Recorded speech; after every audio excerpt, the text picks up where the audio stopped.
देश प्रदेश में आपका स्वागत है और सबसे पहले बात उत्तर प्रदेश की करते हैं, जहां योगी सरकार ने जनता से गुंडाराज खत्म करने की बात की थी। लेकिन पिछले कुछ दिनों से लगातार जिस तरह की खबरें आ रही हैं, उससे यही लग रहा है कि अपराधियों को यहां पुलिस प्रशासन का कोई खौफ नहीं है। आए दिन महिलाओं के खिलाफ भयानक अपराध की खबरें आ रही हैं। ताजा मामला बुलंदशहर का है। 14 साल की 8वीं क्लास की एक बच्ची अस्पताल से दवा लेकर लौट रही थी और गांव के ही 3 युवकों ने सरेराह खेत में खींचकर उसके साथ छेड़खानी की और वीडियो भी बना लिया। बाद में जब वीडियो वायरल होने लगा तो परेशान नाबालिग छात्रा ने जहर खाकर जान दे दी। पुलिस ने 3 मंचलों के खिलाफ मुकदमा दर्ज किया है। मृतक छात्रा के पिता का कहना है कि आरोपी उन पर मुकदमा वापस लेने के लिए धमकी दे रहे हैं। पुलिस को ये कहीं से सूचना मिली कि कुछ ऐसी छेड़खानी वगैरह की गई थी, जिसके फलस्वरूप लड़की ने आत्महत्या कर ली। हम लोग घर गए उसके, फिर घर वालों से बात की तो घर वालों ने कहा कि सब लड़की हमारी खत्म हो गई थी, अब हम क्या करें। तो हमने एफआईआर कराई तो एफआईआर समुचित धाराओं में हो गई है, दबिश दी जा रही है जो भी लोग हैं। तो परिवार का आरोप है कि उसके साथ गैंगरेप हुआ था। नहीं, उन्होंने तहरीर में कुछ ऐसा नहीं लिखा है। जो मुकदमा कायम कराया उन्होंने छेड़खानी की बात की है। सर, कोई गैंगरेप का वीडियो भी वायरल बताया जा रहा है? नहीं, ऐसा कोई संज्ञान में नहीं है। अगर ऐसा होगा तो उसकी समुचित कार्रवाई की जाएगी उसके खिलाफ। और अलीगढ़ के दहली गेट क्षेत्र में देर रात 2 पक्षों में विवाद के बाद चाकूबाजी और पथराव का मामला सामने आया है। कई थानों की फोर्स लेकर पुलिस अधिकारी मौके पर पहुंचे और मामला शांत कराया। इसके बाद इगलास के भाजपा विधायक राजकुमार सहयोगी भी घायलों को देखने के लिए पहुंच गए। इस घटना में 3 लोग घायल बताए जा रहे हैं। उत्तर प्रदेश के हरदोई में मंगलवार को ट्रिपल मर्डर से सनसनी फैल गई। जिले के एक आश्रम में रह रहे वृद्ध साधु, उनके शिष्या और बेटे की निर्मम हत्या कर दी गई। तीनों के शव मकान के बाहर चारपाई पर पड़े मिले। तीनों की हत्या ईंट से सिर पर वार करके की गई। पुलिस मामले में जांच कर रही है और हत्याकांड के पीछे की वजह अभी स्पष्ट नहीं हो सकी है। अब बात छत्तीसगढ़ की करते हैं। छत्तीसगढ़ में कई इलाके हैं जो राज्य के गठन के बाद से ही विकास की राह देख रहे हैं। बुनियादी सुविधाएं तक नहीं मिल पाई। राज्य के गठन के 20 साल बाद भी जशपुर जिले के जबाला गांव में सड़क नहीं पहुंच पाई। एक महिला को प्रसव पीड़ा हुई तो सड़क नहीं होने की वजह से एम्बुलेंस नहीं आ पाई।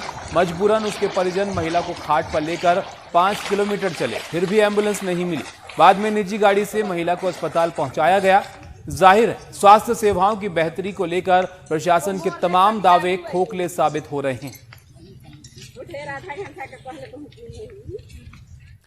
कई जगहों से खबरें आई हैं कि अनलॉक होने के बाद से चोरी और लूट की वारदातें बढ़ती जा रही हैं। जालंधर के दीनदयाल उपाध्याय नगर में ट्यूशन पढ़ने जा रही 15 साल की लड़की से 2 बाइक सवार लुटेरों ने मोबाइल छीनने की कोशिश की, मगर लड़की ने बहादुरी दिखाते हुए एक लुटेरे को दबोच लिया, जबकि दूसरा भागने में कामयाब रहा।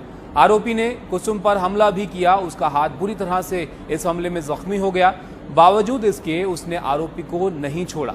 उसकी चीख सुनकर आसपास रहने वाले लोग आगे आए और उन्होंने आरोपी को पकड़ा, जिसके बाद उसे पुलिस के हवाले कर दिया गया। लड़की की बहादुरी की यह पूरी घटना वहां लगे सीसीटीवी कैमरों में कैद हो गई। फिलहाल कुसुम का अस्पताल में इलाज चल रहा है।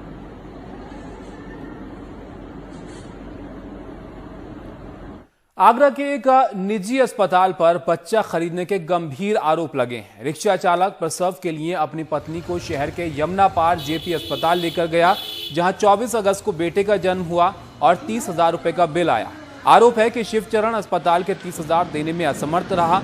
उसके बाद अस्पताल की तरफ से बच्चे को खरीदने की बात कही गई, जिसके लिए शिवचरण को करीब 70,000 रुपए दिए गए। जिसके बाद स्वास्थ्य विभाग की टीम ने इस पूरे मामले को गंभीरता से लेते हुए अस्पताल को सील कर दिया।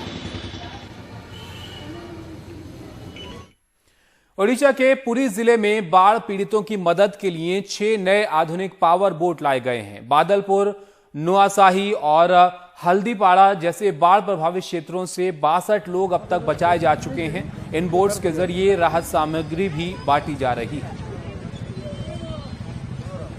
पूरा भीड़ धरो धरो।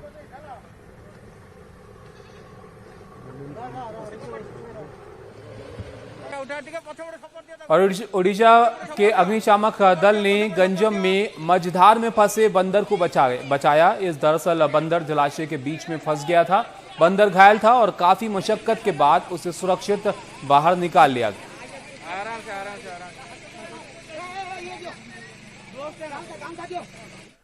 और आपको हिमाचल प्रदेश की खबर दिखाते हैं। यहाँ के कुल्लू में लकड़ी से बने एक 3 मंजिला इमारत में आग लग गई। शुक्र है कि इस घटना में कोई घायल नहीं हुआ। 3 परिवार के 1 दर्जन से ज्यादा लोग बेघर जरूर हो गए। प्रशासन ने पीड़ितों को 30,000 रुपए और राशन देने का फैसला किया है। इनके रहने की भी व्यवस्था की गई। लॉकडाउन में केंद्र और राज्य सरकारों ने गरीबों को मुफ्त में अनाज देने के बड़े बड़े वादे किए, लेकिन ये खबर सुर्खियां बनी। जो नहीं बनी वो ये थी कि इस खाने से पोषण भी मिलेगा या सिर्फ पेट भरेगा। एक और बात जो सुर्खियों में नहीं आई कि इसकी गुणवत्ता क्या है। दूसरे सवाल का जवाब कम से कम मध्य प्रदेश के लिए केंद्र सरकार ने ही दे दिया है। 2 आदिवासी बहुल जिलों मंडला और बालाघाट में चावल को जांचा गया है। जांच रिपोर्ट में कहा गया कि इंसान तो छोड़िए, इसे भेड़ बकरियों को भी नहीं खिला सकते। अनुराग द्वारी की खास रिपोर्ट आप देखिए। मध्य प्रदेश में गरीबों को मुफ्त में मिल रहा ये चावल भेड़ बकरियों के खाने लायक भी नहीं है। ये हमारा नहीं बल्कि केंद्र सरकार का मानना है। तस्दीक लोगों से भी कर लेते हैं। आदिवासी बहुल बालाघाट के मोती नगर में बसंत हाथ ठेला चलाकर 6 लोगों का पेट पालते हैं। लॉकडाउन में मुफ्त में सरकारी राशन तो मिला, लेकिन है कैसा, सुनिए। जानवर नहीं खा सकता वो चावल हमको खिला दो।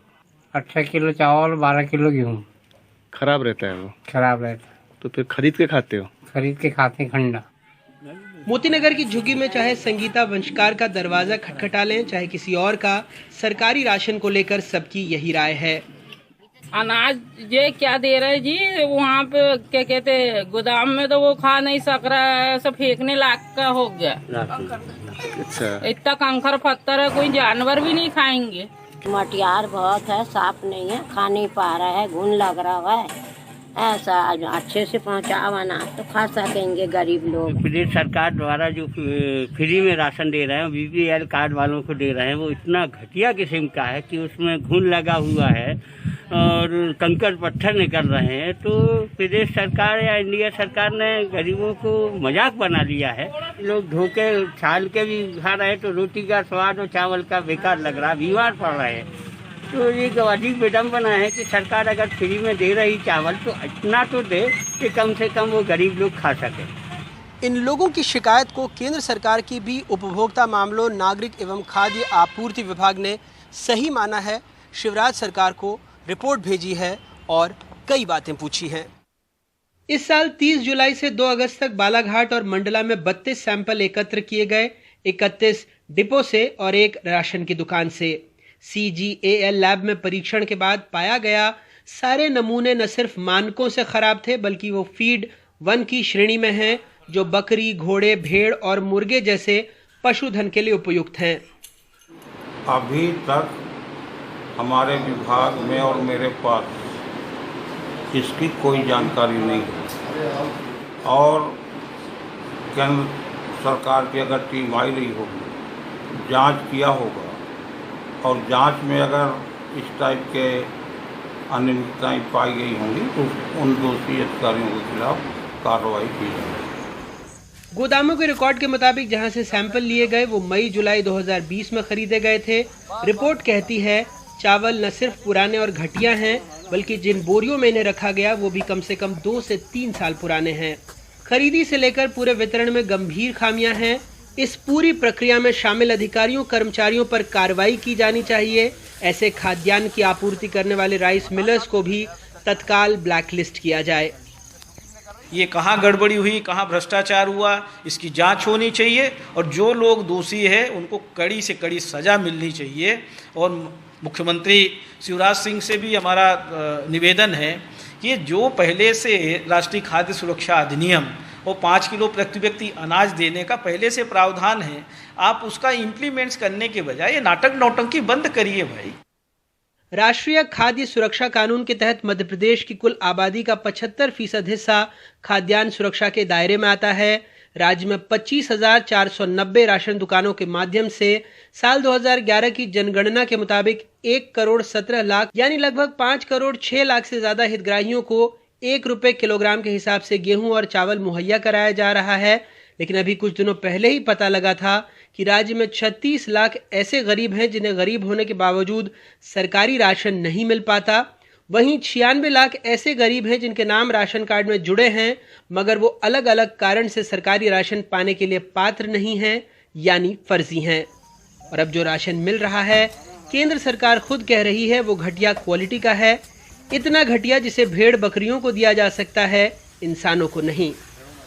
केंद्र सरकार ने अपनी रिपोर्ट में साफ कहा है कि जो भी चावल डिपो में मौजूद है उसके वर्गीकरण और जांच से पहले उसे बांटा ना जाए और जल्द से जल्द कार्रवाई की रिपोर्ट केंद्र को पेश की जाए। भोपाल से कैमरा पर्सन रिजवान खान, बालाघाट से रुपेश और जबलपुर से संजीव चौधरी के साथ अनुराग द्वारी, एनडीटीवी इंडिया। भारत में कोरोना वायरस की टेस्टिंग लगातार सवालों में घिरती जा रही है और अब एनडीटीवी ने जो डेटा हासिल किया है उससे जाहिर होता है कि भारत में एंटीजन टेस्टिंग पर ज्यादा जोर है। इसका पॉजिटिविटी रेट पर असर हो सकता है। ज्यादा विस्तार से इसके बारे में जानकारी दे रही हैं अंजलि इस्तेवाल।